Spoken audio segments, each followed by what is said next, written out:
This afternoon, Green Bay Police Department and other local law enforcement agencies announced they are cracking down on reckless driving. The initiative this month comes after multiple crashes throughout the summer. In a story you saw first live here on Action 2 News at 4, Samantha Cavalli joins us to explain the details of the new coordinated effort. Samantha.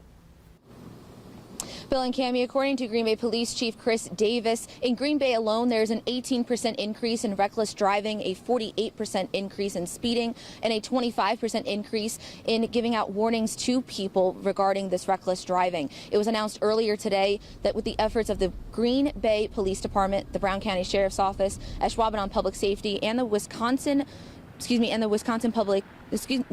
State Patrol, they will be focusing on efforts to reduce reckless driving in Brown County.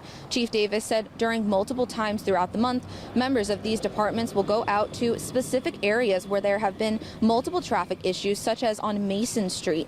They will be monitoring excessive speeding, impaired driving, street racing, seatbelt violations, among any other illegal and dangerous behavior that could result in injury or death.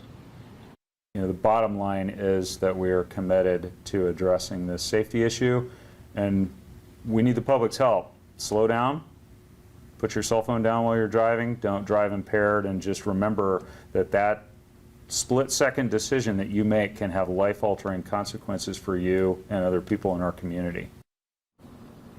Now, this initiative will have a grant assistance fund from the Wisconsin Department of Transportation. Today, Green Bay Mayor Eric Genrich mentioned something new in the current state budget, which allows local governments to impound vehicles of those who have been involved in multiple reckless driving incidents. Reporting live in Green Bay, Samantha Cavalli, Action 2 News.